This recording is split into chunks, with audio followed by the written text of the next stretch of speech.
This aircraft became Boeing's first truly successful civilian design. It paved the way for the company's entry into the booming world of commercial passenger travel. It all started in 1925 when the United States government announced a competition for a new mail plane. It was meant to replace the aging de Havilland DH-4B. These light bombers and reconnaissance aircraft saw heavy use for mail delivery after World War I. However, they were an absolute nightmare for pilots. The plane earned the grim nickname Flaming Coffin back during the war. Some male pilots had an even blunter name for it, calling it the damn hearse instead. Even though this was supposedly a thing of the past, their accident rate stayed consistently high. The reason for the DH-4's notorious reputation came down to its design. The fuel tank sat right between the engine and the cockpit. In a crash, it would often explode. The physical reality of this danger was brutally simple. The moment the aircraft came to a sudden stop, the momentum of the fuel sloshing forward could tear the tank loose from its mounts entirely. It would then either slam into the pilot, pinning him against the hot engine, or rupture outright and douse the red-hot cylinders in gasoline. This turned the cockpit into a deadly fire trap. Interestingly, aviation historians later argued the nickname was at least partly unfair.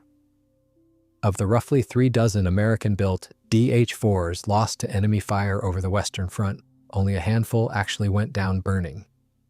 By then, though, the grim reputation had already stuck for good. That's exactly why, back in 1919, Boeing was awarded a government contract. They were hired to modify these planes and move the fuel tank to a safer spot. It was hardly Boeing's first brush with the type either.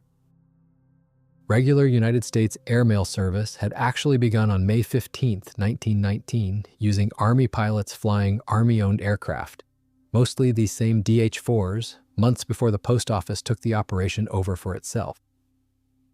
The rebuild contract Boeing landed that year, which produced a version informally known as the DH-4M, kept company engineers busy for years welding steel tube fuselages for the Army. That hard-won experience would prove surprisingly useful once Boeing started designing airplanes of its own from scratch. The sheer scale of the problem the post office was trying to solve is easy to forget today.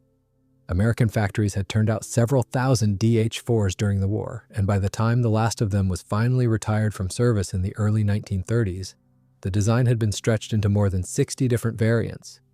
Getting the mail off of these war-weary machines and onto something purpose-built was no small task. On top of the safety issues, the DH-4 was hopelessly outdated and incredibly slow.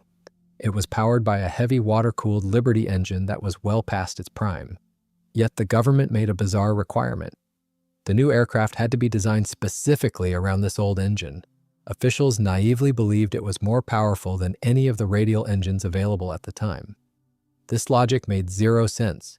Right around then, Pratt Whitney and Wright were actively developing their cutting-edge Wasp and Cyclone radial engines. These outclassed the old Liberty in every possible metric. Most importantly, they didn't need a heavy, bulky water cooling system at all. To be fair to the post office, there was at least a practical excuse behind the stubbornness. Thousands of surplus Liberty engines were sitting unused in government warehouses left over from the war, and using them up looked like the cheap, sensible option on paper. In practice, though, the Liberty's radiator, water jacket, and coolant added hundreds of pounds of dead weight that could otherwise have gone toward carrying more mail and eventually more paying passengers. Despite how absurd the requirements were, the prototype for the new Model 40 aircraft was built with a Liberty engine. This was exactly as the government insisted. The fuselage design ended up being pretty unconventional for its time. The nose, the midsection, and the tail featured a sturdy steel tube frame. However, the sections connecting them were initially made of wood. Later on, during flight testing, those wooden sections were replaced with metal. The upper wing structure was also a rather surprising engineering choice. The left and right wing panels were actually different lengths. This meant their joint was noticeably offset to the left of the aircraft's centerline. Only a single prototype was ever built to this original configuration, carrying the Boeing construction number 775. Its interplane struts mixed conventional bracing with the so-called Warren truss style, an unusual detail on a design that was otherwise fairly conservative. With a wingspan of just over 44 feet and a wing area of roughly 547 square feet, It was a substantial airplane for its day, and much of its overall shape and construction approach owed a debt to the pursuit and mailplane designs Claire Egvedt had already been sketching for Boeing earlier in the decade. This prototype took to the skies for the first time on July 7, 1925. The aircraft could carry just under 1,000 pounds of mail, but in practice it proved to be overweight, sluggish, and heavy on the controls. Because of this, further work on the project had to be shelved. The post office did end up buying that lone prototype, if only out of obligation, but no follow-up order ever came. The production contract for a new standardized mail plane instead went to a rival design, the Douglas M2, leaving Boeing's brand new airplane without a customer and, for the moment, without much of a future. However, the story of this aircraft did not end there. Back on February 2, 1925, well before the Model 40's first flight, the United States Congress passed the Kelly Act. This piece of legislation completely changed the game. Airmail delivery was now being handed over to private companies. It was named for the Pennsylvania congressman who sponsored it, Clyde Kelly, and it would go on to do for American aviation roughly what the great transcontinental railroad land grants had done for the 19th century West. The old government-run transcontinental route was split into an eastern and a western half for the purposes of privatization, with the dividing line falling at Chicago. And it was the western half, running all the way out to San Francisco, that would eventually make Boeing's fortune.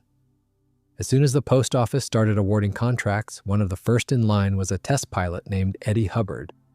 He happened to have some great government connections, that was putting it mildly. 6 years earlier, on March 3, 1919, Hubbard had flown William Boeing himself across the border from Vancouver in a small seaplane loaded with a single sack of Canadian mail. It became the first international airmail delivery in American history, and it left both men with a lasting taste for the business. He pitched William Boeing a brilliant idea. Instead of just building planes, they should make the real money by flying these mail routes themselves, essentially starting their own airline. He had already set his sights on the incredibly lucrative route between San Francisco and Chicago. Meanwhile, chief designer Claremont Egvedt, who took over the board of directors after William Boeing stepped down, took the lessons from that first failure to heart. He got right to work redesigning the airplane. In late 1926, the old Liberty engine was finally dropped. Instead, they installed a brand new 9-cylinder Pratt and Whitney R1340 Wasp radial engine. It produced 420 horsepower. That engine and the company behind it barely predated the airplane it would go on to power. Pratt & Whitney Aircraft had only been founded that same year, on July 22, 1925, by an engineer named Frederick Rentschler, who had grown frustrated designing engines for Wright Aeronautical. Working practically in secret out of a colleague's garage, Rentschler and his small team ran their very first Wasp engine on Christmas Eve of 1925. As the story goes, it was Rentschler's own wife who suggested the name, after listening to the engine's distinctive buzzing note during a test run. Within months, the Wasp had become the engine to have in American aviation, and Boeing's decision to build its new airliner around it tied the two young companies together for decades to come.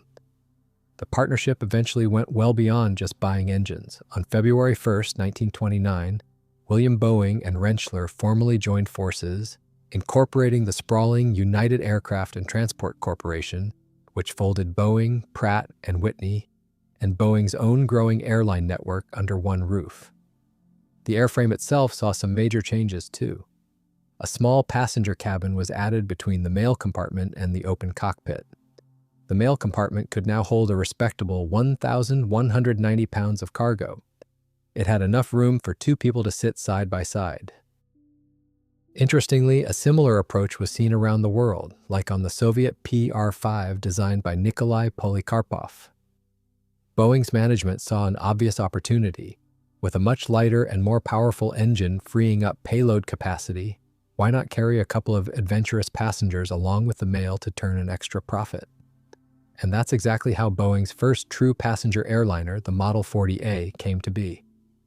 It made its historic first flight on May 20, 1927. On paper, the numbers were modest by any later standard. Empty, the Model 40A weighed a little over 3,500 pounds, and loaded up with fuel, mail, and passengers, it topped out at around 6,000 pounds. Cruising at roughly 105 miles an hour, with a top speed near 128, it could climb to a service ceiling of about 14,500 feet and cover something like 650 miles before needing to refuel.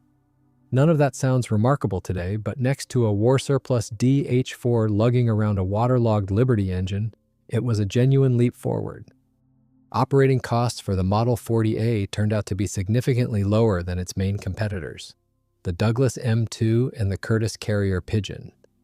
Thanks to these operating economics, in 1927, the newly formed Boeing Air Transport, headed by Eddie Hubbard, won a lucrative contract.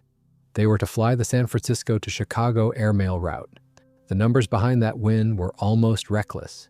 Boeing undercut its closest rival, Western Air Express, by a wide margin, and the bid came in low enough that the post office required the company to post a substantial performance bond just to guarantee it could actually deliver on the promise. The contract was formally awarded on January 29, 1927, and with barely 5 months to get ready, Boeing's Duwamish plant was so crowded that final assembly work on the new mail planes had to be farmed out to King County's Sandpoint Airfield. It paid off. Service on the route, officially designated Contract Air Mail Route 18, began right on schedule on July 1, 1927. Hubbard himself didn't get to enjoy the payoff for very long. He died in 1928, still not yet 40 years old. Only a year or so after the airline he had talked William Boeing into starting finally took to the skies. Claire Egdvedt, on the other hand, was only just getting started. The engineer who had reworked the Model 40 into a viable airliner would go on to become Boeing's president and later its chairman, steering the company through the development of the B-17, the B-29, and eventually the first Boeing jets. In total, Boeing built 25 of these aircraft. Fun fact, there was a pretty amusing mix-up early in production. On the tail section of the entire batch, instead of the required letter C, they accidentally painted the number 3. As a result, the planes were initially delivered with completely incorrect registration numbers. This happened before anyone caught the error and fixed it. 24 of the 25 airframes went straight to Boeing Air Transport, but they decided to turn the final one into a dedicated test bed. They swapped out its standard Wasp engine for the brand new Pratt and Whitney R1690 Hornet, producing 525 horsepower. They tucked it under an experimental NACA cowling. That cowling design was itself cutting-edge technology at the time. One of the earliest fruits of the drag reduction research, the National Advisory Committee for Aeronautics was only just beginning to run out of its Langley laboratory in the late 1920s.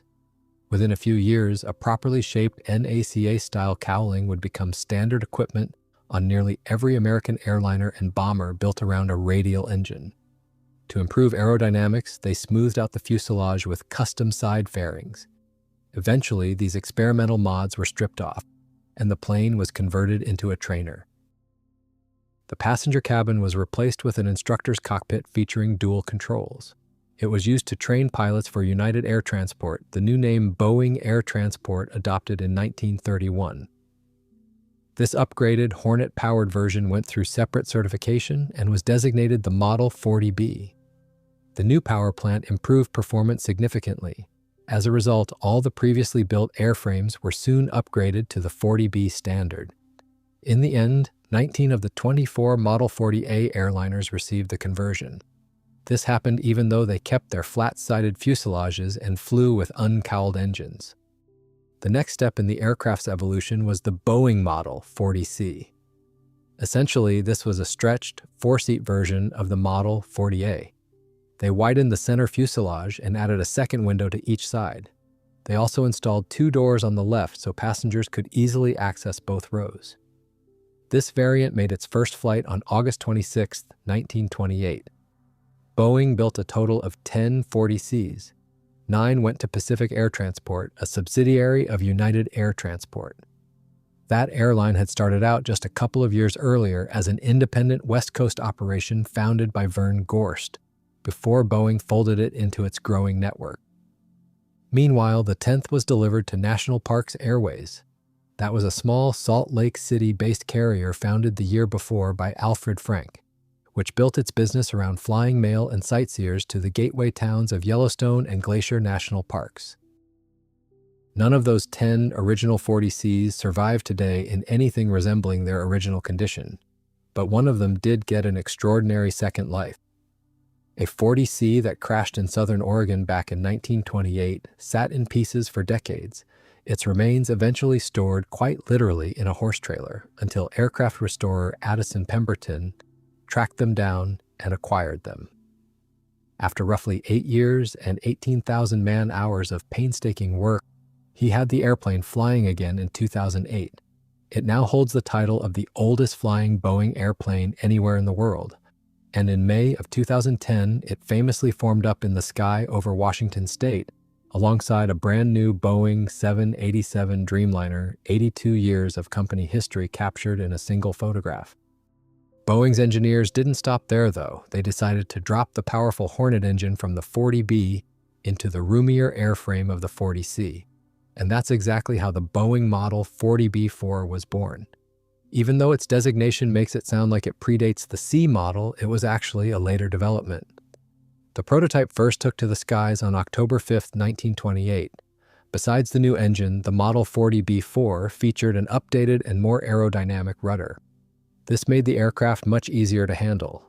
Interestingly enough, once this version rolled out, the original Model 40B was retroactively renamed the 40B-2. This reflected its 2-passenger capacity. Over time, nearly all the 40C series airframes were upgraded to this new 40B-4 standard. The single aircraft left in its original configuration was eventually converted into a trainer. The Boeing Model 40B-4 turned out to be quite successful. It flew not just for the Boeing airline, but for other carriers as well. Varney Airlines, another future building block of what would become United Airlines, operated a fleet of them over the mountainous routes of the Pacific Northwest and the Rockies, terrain that unfortunately claimed more than one aircraft over the years that followed. For all its improvements over the old DH-4, flying the mail in an open biplane over mountains and prairie at night was still a genuinely dangerous business, and the type's service record includes a string of forced landings and crashes in bad weather, fog, and low visibility over the years that followed, a reminder that the safety problems the Model 40 had been designed to leave behind never entirely went away. In total, 38 of these aircraft rolled off the line. 3 of them were exported to Canada. Later on, the Canadian subsidiary of Boeing built 4 more examples themselves. They called them the Boeing Model 40H-4. The letter H was added simply to honor Henry Hoffar, the president of the Canadian division. It didn't represent any technical changes, just a gesture of respect. A 5th Canadian airplane was planned, but it was never completed. That Canadian arm of Boeing had an unusual pedigree of its own. It had started out as the Hoffar Beaching Shipyard, a boat-building firm on Vancouver's Coal Harbor, that Henry Hoffar and his family had run for years before Boeing bought the yard outright in 1929 and renamed it Boeing Aircraft of Canada. For a while afterward, the company kept building wooden boats right alongside its handful of Model 40H-4 mail planes. The operational history of a few of these Canadian airplanes spanned the globe. 2 of the aircraft were eventually sold to buyers in New Zealand. After years of service, they finally wound up in Australia. They went through countless owners and registrations along the way. One airframe was handed over to Pratt Whitney to be used as a flying testbed for new engines, earning it the unique designation of Model 40B-4A. At first, they fitted this experimental airframe with a powerful R-1860 Hornet engine. As an interesting side note, engineers didn't use the standard 10-foot 6-inch 2-blade propeller. Instead, they went with a larger 3-blade prop. This measured 10 feet 10 inches across. On top of that, there were 2 completely unique one-off versions built for special orders. They were designated the Model 40X and the Model 40Y. The first one was based on the Model 40C. It was custom built for the Associated Oil Company. The San Francisco-based company sold its gasoline under the Flying A brand name, which made a personal Boeing mail plane a rather fitting addition to the corporate fleet. The biggest difference here was the seating. Instead of the usual 2 rear passenger seats, engineers installed an open, single-seat cockpit. This was similar to those found on trainers of the era. This unique aircraft was delivered to the customer on September 6, 1928. The second airplane was also ordered by the oil industry. This time it was for the Standard Oil Company of California. It featured a similar setup but was built on the Model 40B4 airframe. Besides the unusual open cockpit, this aircraft featured wheel pants, a propeller spinner, and a special wide cord town end ring for better engine cooling. The aircraft was officially delivered to the buyer on December 9, 1928. Incredibly, this happened a full 2 days before its maiden flight. Also, it didn't use the classic Boeing factory livery. That was usually a dark green fuselage with gray and orange wings and tail surfaces. Instead, this Model 40Y was painted in a sharp, vibrant red, orange, and white scheme. It flew in the oil company fleet simply as number 2. Today, there are only 2 original Model 40s surviving in the world. Both of them happen to be from that highly successful 40B4 variant. These surviving aircraft are true gems of early aviation. One airplane is carefully preserved at the Henry Ford Museum in Dearborn, Michigan. It carries the construction number 285 and dates back to 1927, part of the original batch built for Boeing Air Transport's pioneering mail route. The other is on display at the Museum of Science and Industry in Chicago. That aircraft, construction number 899 and still wearing its old registration NC288, once flew that same San Francisco to Chicago route before it was donated to the museum, where it now hangs suspended above the transportation gallery for visitors to admire from below, a fitting final resting place for the airplane that gave Boeing its start in commercial aviation. Visitors curious to see the type without traveling to Michigan or Illinois can also find a full-scale, ground-built reproduction at the Museum of Flight in Seattle, built to give a sense of what rolled out of Boeing's factory doors in the late 1920s, not far from where the story of the Model 40 first began.